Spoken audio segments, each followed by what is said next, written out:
जा रहा है, मैं उनसे इस नाते के साथ आमंत्रित करता हूँ मार्गदर्शन करना चाहूँगा।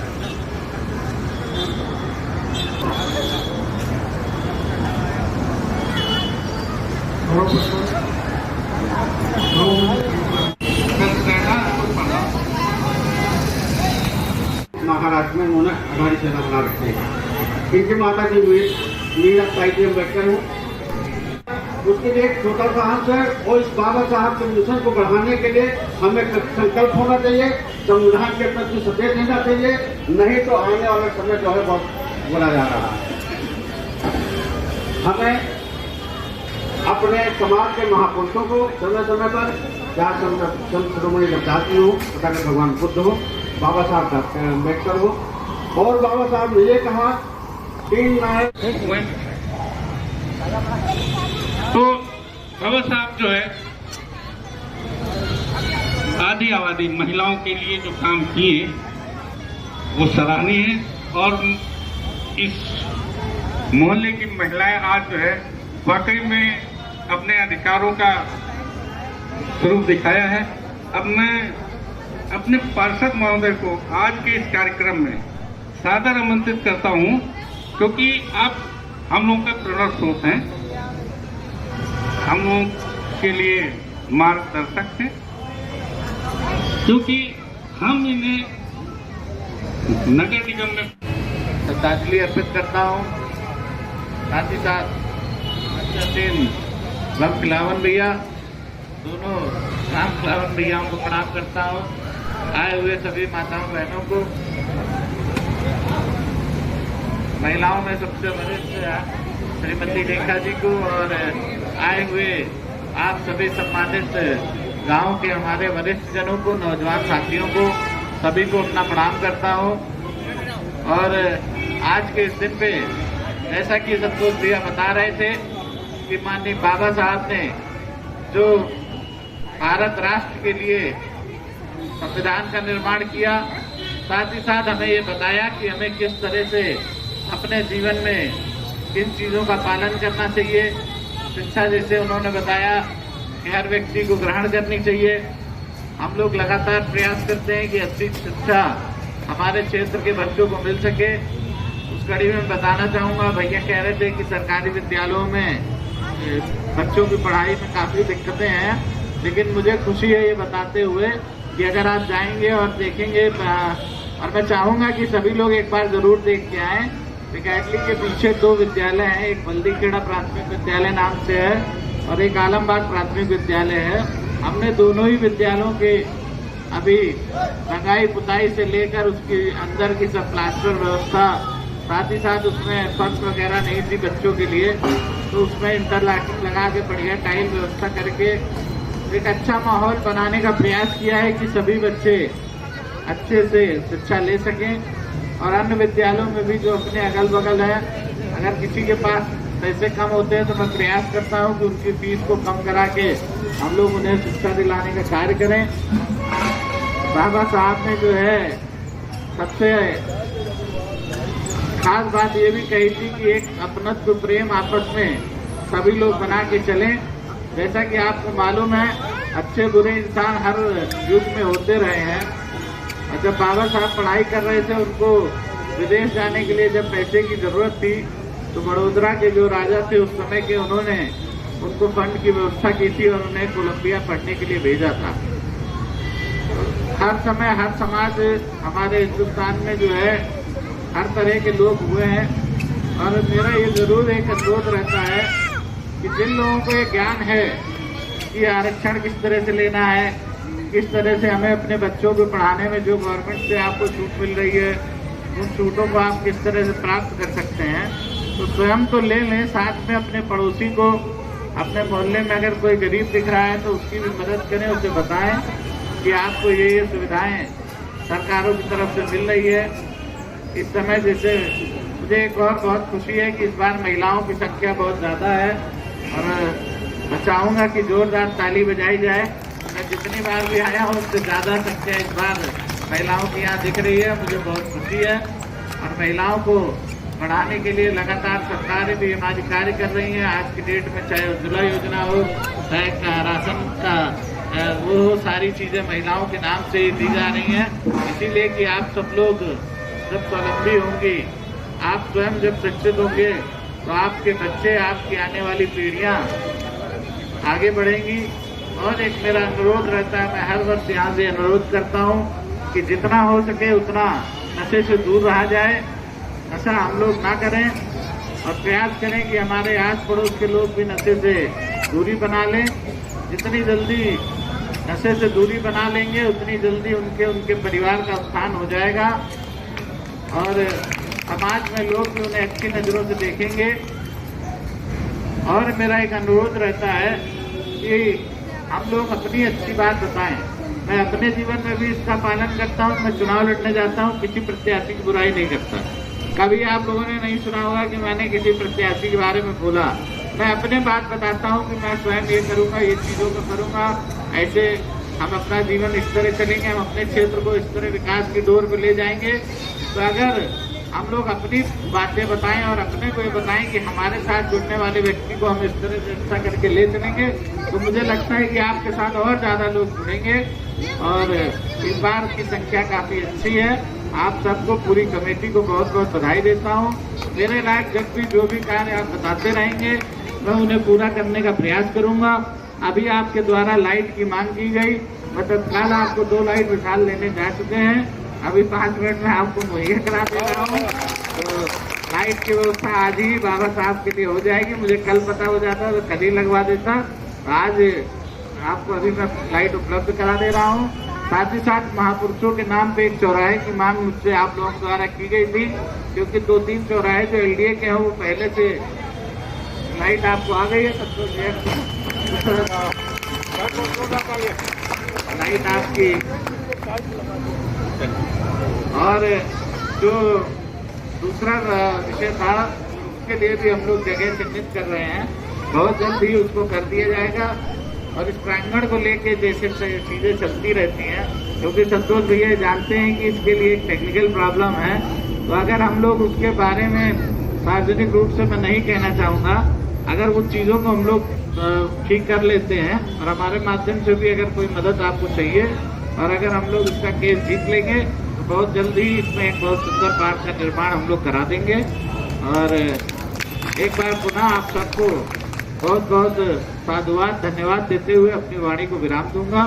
जय हिंद, जय वीर। हमारी बात सुनना चाहिए, हमारे बीच में आना चाहिए। हम ऐसे नेताओं का चयन करें। आने वाले लोकसभा चुनाव में इस बात का बहुत विशेष ध्यान रखें। सभी लोग अपना वोट देंगे, अपने बढ़िया प्रतिनिधि को देंगे, जो लगे कि हमारे बीच में हमारा है, अपना है।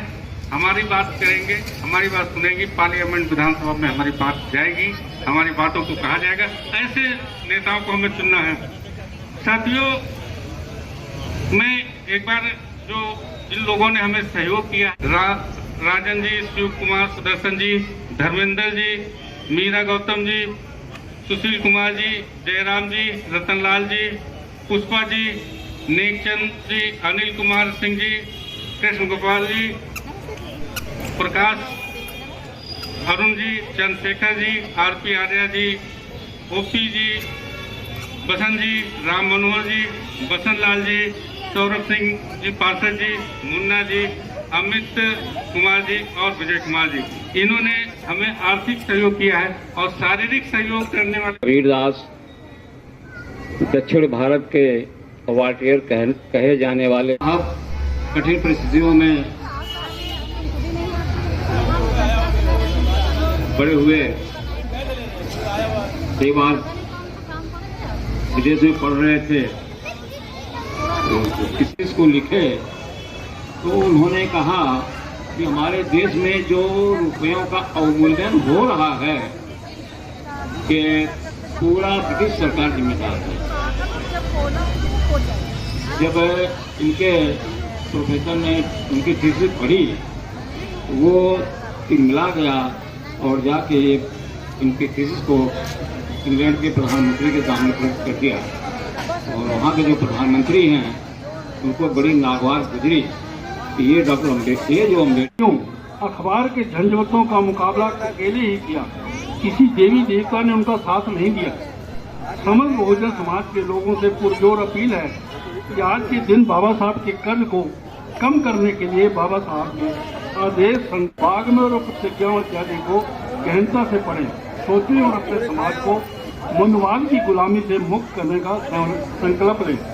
बौद्ध राष्ट्र बनाने में अपना अमूल्य योगदान देकर जीवन कृतज्ञ करें। साथियों, आज मैं आपको बता रहा हूं साथियों कि अमीर बना नहीं जा सकता, ईमानदारी से अमीर बना नहीं जा सकता, क्योंकि 1 मीटर 20 पॉइंट में पैंट बनती है और 2.25 मीटर में जो है वो शर्ट बनती है। इसमें कोई कमी की नहीं जा सकती कि 1 मीटर की पैंट बना के और हम पहन लें या 1.5 मीटर का कमीज हम बना के पहन लें तो कपड़े में हमारा पैसा बचता नहीं है।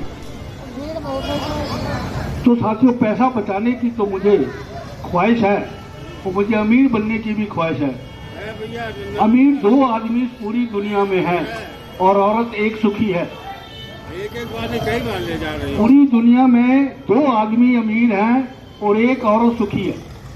अब ये बात बड़ी समझने वाली है कि इतने जन लोग, जो महिला अपने हस्बैंड की हाँ में हाँ मिलाती है वो सब महिलाएं सुखी है, और जो हाँ में हाँ नहीं मिलाती है या तो वो मार खाती है या चौखट के बाहर चली है।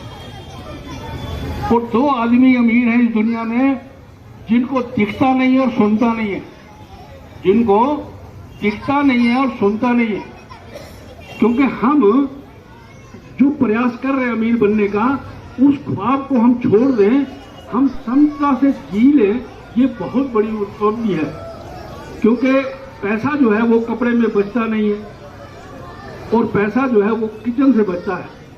किचन में आप चाय ना पियो, चाय ना पिलाओ, खाना सादा खाओ, किसी को मत खिलाओ, तो कुछ पैसा बच जाएगा। अगर आपने इस तरह किया तो आपकी सेहत का नुकसान हो जाएगा। कुछ समय बाद वो पैसा डॉक्टर मांगने लग जाएगा, वो पैसा डॉक्टर मांगने लगे। इसलिए जो है अमीर बनने के ख्वाब को जो है वो छोड़ दीजिए। वो फिर उसने साथी ने कहा था, अरे तू जिंदा क्यों नहीं है, तू जिंदा क्यों नहीं है, कोई पक्का इरादा क्यों नहीं है, तू जिंदा क्यों नहीं है, तेरा पक्का इरादा क्यों नहीं है, तुझे खुद पर भरोसा क्यों नहीं है, तुझे खुद पे भरोसा क्यों नहीं है। बने हैं पांव चलने के लिए, बने हैं पांव चलने के लिए, तू उन पांव से चलता क्यों नहीं है। बहुत संतुष्ट है हालात से, बहुत संतुष्ट है हालात से। क्यों? तेरे भीतर भी गुस्सा क्यों नहीं है, तेरे भीतर भी गुस्सा क्यों नहीं है। तू झूठों की तरफदारी में शामिल है, तुझे होना था सच्चा, तू सच्चा क्यों नहीं है। मिली है खुदकुशी से, मिली है खुदकुशी से किसी को जन्नत, तू इतना भी समझता क्यों नहीं है, तू इतना भी समझता क्यों नहीं है। सभी का अपना ये मुल्क है, सभी का अपना ये मुल्क है, आखिर सभी को इसकी चिंता क्यों नहीं है। गरीबों की भी ये धरती है, गरीबों की भी ये धरती है, इसमें गरीबों का हिस्सा क्यों नहीं है। किताबों में बहुत अच्छा लिखा है, किताबों में बहुत अच्छा लिखा है, लेखकों को कोई पढ़ना क्यों नहीं है। उन्हें मारा है बेकारी ने तिल तिल करके, बताओ तो ये हिस्सा क्यों नहीं है। वहाँ डिग्रियां ही डिग्रियां हैं, बस वहाँ शिक्षा में शिक्षा क्यों नहीं है। लहू रिश्तों का पानी हो गया है, लहू रिश्तों का गाढ़ा क्यों नहीं है। तू बाहर से तो जिंदा लग रहा है, तू भीतर से भी जिंदा क्यों नहीं है, तू भीतर से भी जिंदा क्यों नहीं है। उनके प्रति होने वाली हिंसा में कुछ कमी आ सकती है। जब तक व्यवस्था परिवर्तन नहीं होगा तब तक ये समस्या बनी रहेगी। उत्तर प्रदेश में माननीय बहन श्री मायावती 4 बार मुख्यमंत्री काल की, और उसमें सबसे अच्छी मिसाल है संविधान सभा में डॉक्टर अम्बेडकर ने कहा था, बिना राजकीय समाजकीय नीति के और भविष्य की सरकारें राजनीतिक, आर्थिक और सामाजिक न्याय कैसे सुनिश्चित करेंगी। उनकी आशंका आज सही साबित हो रही है। उन्होंने कहा था कि दलितों के 2 दुश्मन हैं, पूंजीवाद और ब्राह्मणवाद, मगर आज के दलित नेताओं ने तो पूंजीवाद से दोस्ती कर ली है। ऐसे दलित नेताओं से सत्ता में आसीन पूंजीपतियों और ब्राह्मणवादियों को कोई खतरा नहीं है, क्योंकि देश के पूंजीपति उनका कब्जा बना रहे हैं और वह पैसे के दम पर प्रदेश में नीतियों को निर्धारित करते रहेंगे। अमेरिका का उदाहरण हमारे सामने है। जहां काले लोगों ने गोरों को बड़े अत्याचार सहे और उसके खिलाफ उन्होंने संघर्ष किया और आज जीत की तरफ 1964 में बराबरी का अधिकार पाया, मगर इसके बावजूद आज भी उनकी हालत में ज्यादा बदलाव नहीं आया। वो और अमेरिका में आज भी ज्यादा काले लोग गरीबों के गरीबी में जीवन व्यतीत कर रहे हैं।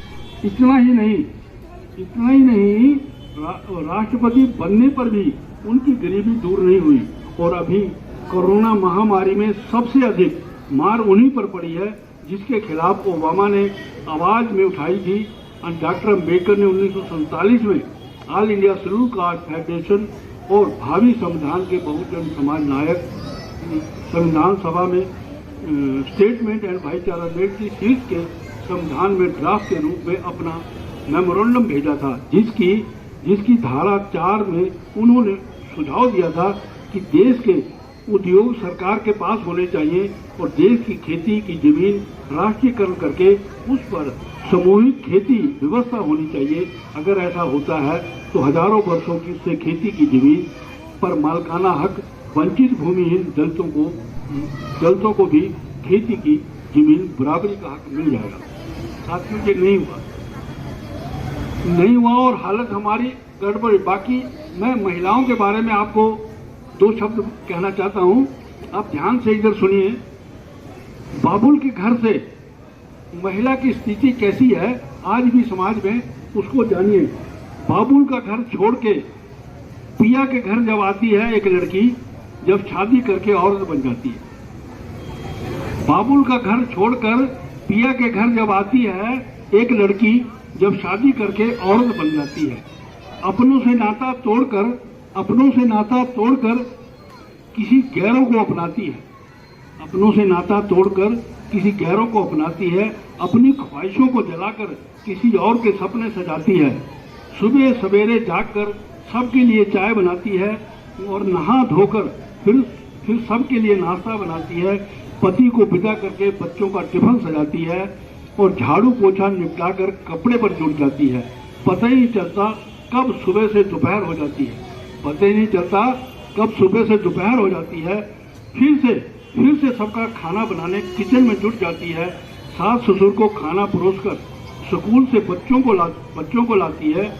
बच्चों के संग हंसते हंसते खाना खाती और खिलाती है। फिर बच्चों को ट्यूशन घर के अनगिनत काम छोड़कर देर से निपटाकर आती है। पता ही नहीं चलता कब दोपहर से शाम हो जाती है। सास ससुर की चाय बनाकर फिर चौके में जुट जाती है। खाना पीना निपटाकर फिर बर्तन पे जुट जाती है। सबको सुलाकर सुबह उठने के फिक्र में फिर वह स्वस्थ हो जाती है। हैरान हूँ दोस्तों ये देखकर, 16 घंटे ड्यूटी बजाती है, फिर भी एक पैसा भी पगार नहीं पाती है। ना जाने क्यों दुनिया उस औरत का मजाक उड़ाती है। ना जाने क्यों दुनिया उस औरत पर चुटकुले बनाती है। जो पत्नी, माँ, बहन, बेटी ना जाने कितने रिश्ते निभाती है। सबके आंसू पोंछती है और खुद के आंसू छुपाती है।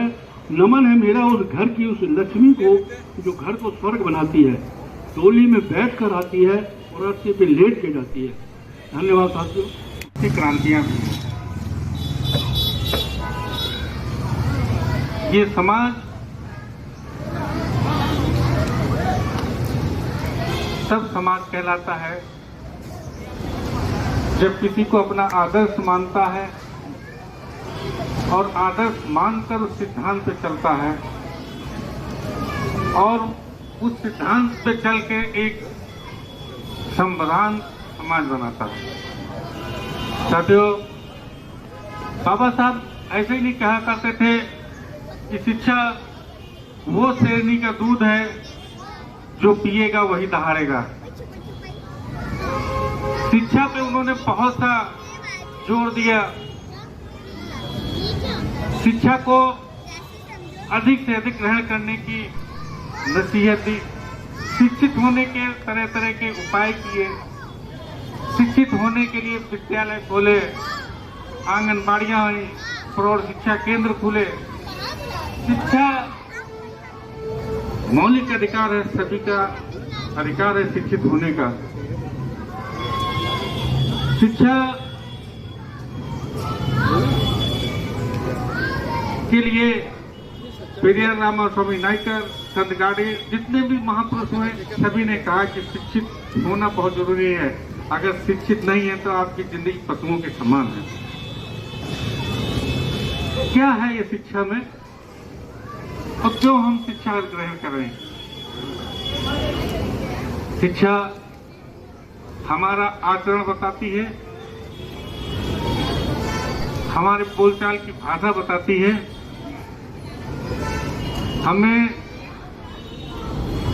शिक्षित होने में गर्व महसूस करते हैं, क्योंकि शिक्षा तर्क के द्वार खोलती है। अगर आदमी शिक्षित है तो वो तर्क कर सकता है, बहस कर सकता है। अगर शिक्षित नहीं है तो आपके ऊपर जो थोपा जाएगा वो आप मान लेंगे कि नहीं यही ठीक है। आप भाग्य को अपना सबसे बड़ा अवसर मान लेंगे, भगवान को श्रेष्ठ मान लेंगे। ऐसी चीजें जो अंधकार की तरफ ले जाती है। साथियों,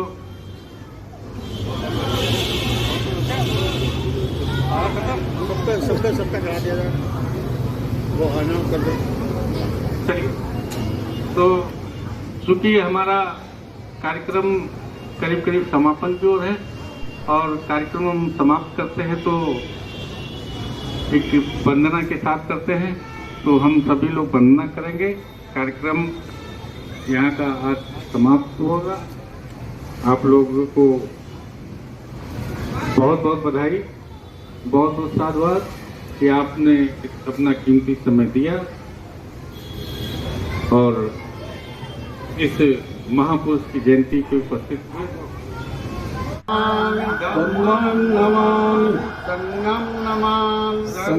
नमामि सब्बे सत्ता सुखी होन्तु, सब्बे सत्ता सुखी होन्तु, सब्बे हों चाखे मिनो, सब्बे हों चाखे मिनो, सब्बे भद्राणि पश्यन्तु, सब्बे भद्राणि पश्यन्तु, मा कंचित् दुःखमागमा, मा कंचित् दुःखमागमा, सब्बे सत्ता सुखी होन्तु, सब्बे सत्ता सुखी होन्तु, सब्बे होन्तु चाखेमिनो, सब्बे होन्तु चाखेमिनो, सब्बे भद्राणि पश्यन्तु, सब्बे भद्राणि पश्यन्तु, मा कंचित् दुःखमागमा, मा कंचित् दुःखमागमा।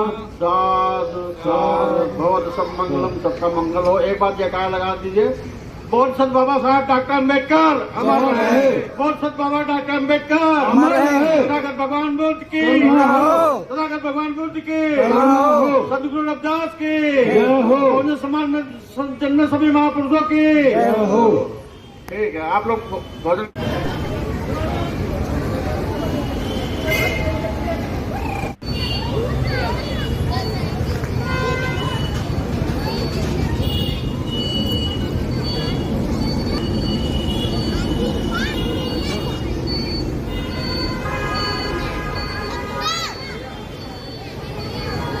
आज डॉक्टर भीमराव अम्बेडकर बाबा साहेब की 133वीं जयंती है।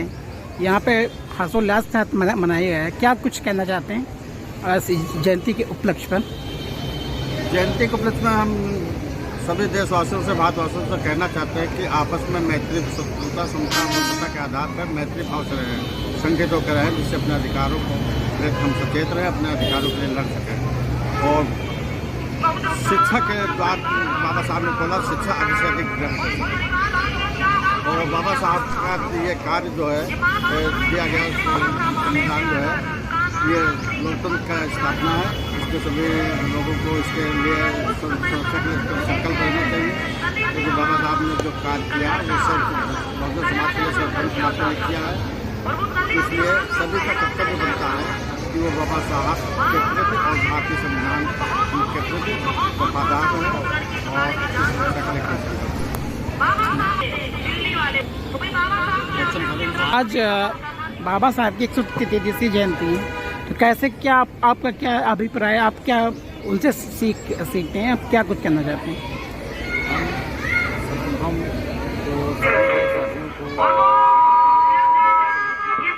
बहुत बधाई देते हैं। हम ये एक संदेश देना चाहते हैं कि हमारा समाज जो बहुत ही दबा खुला है, वो शिक्षा के माध्यम से उनका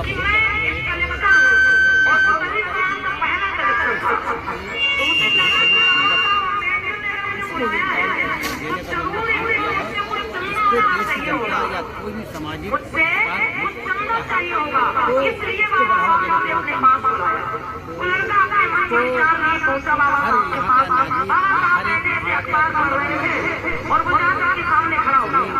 लोगों से मैं ये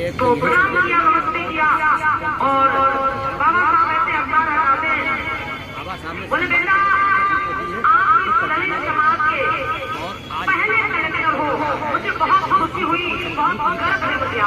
और इस वजह से कि हमारा देश आगे तरक्की को नौजवान को मौका दिया जाए और जो सरकारें हैं उनको इस अमल करके और अमल करके समाज को आगे आने का काम